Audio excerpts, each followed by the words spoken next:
ഭാഷയിലെ അച്ചടിച്ച ആദ്യ പുസ്തകം സംക്ഷേപ വേദാർത്ഥം. മലയാളത്തിലെ ആദ്യ സാഹിത്യ മാസിക വിദ്യാവിലാസിനി. മലയാളത്തിലെ ആദ്യ പാട്ടുകൃതി രാമചരിതം. മലയാളത്തിലെ ആദ്യ സന്ദേശകാവ്യം ഉണ്ണുനീലി സന്ദേശം. മലയാളത്തിലെ ആദ്യ തുള്ളൽ കൃതി കല്യാണ സൗഗന്ധികം. മലയാളത്തിലെ ആദ്യ ചമ്പു ഉണ്ണിയച്ചി ചരിതം. മലയാളത്തിലെ ആദ്യ മഹാകാവ്യം കൃഷ്ണഗാഥ. മലയാളത്തിലെ ആദ്യ ലക്ഷണമൊത്ത മഹാകാവ്യം രാമചന്ദ്രവിലാസം.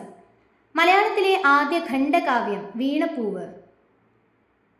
മലയാളത്തിലെ ആദ്യ വിലാപകാവ്യം ഒരു വിലാപം. മലയാളത്തിലെ ആദ്യ നോവൽ കുന്തലത. മലയാളത്തിലെ ആദ്യ ലക്ഷണമൊത്ത നോവൽ ഇന്ദുലേഖ. മലയാളത്തിലെ ആദ്യത്തെ അപസർപ്പക നോവൽ ഭാസ്കരമേനോൻ. മലയാളത്തിലെ ആദ്യ സൈബർ നോവൽ നൃത്തം. മലയാളത്തിലെ ആദ്യ ചരിത്ര നോവൽ മാർത്താണ്ഡവർമ്മ. മലയാളത്തിലെ ആദ്യ യാത്രാ വിവരണം വർത്തമാന പുസ്തകം. മലയാളത്തിലെ ആദ്യ ചെറുകഥ വാസനാവികൃതി. മലയാള ലിപി അച്ചടിച്ച ആദ്യത്തെ പുസ്തകം ഹോർത്തൂസ് മലബാറിക്കസ്. മലയാളത്തിലെ ആദ്യ രാഷ്ട്രീയ നാടകം പാട്ടബാക്കി. ഈ ക്ലാസ് നിങ്ങൾക്ക് യൂസ്ഫുൾ ആയി തോന്നുകയാണെങ്കിൽ ലൈക്ക് ചെയ്യുക, ഷെയർ ചെയ്യുക, സബ്സ്ക്രൈബ് ചെയ്യുക. താങ്ക്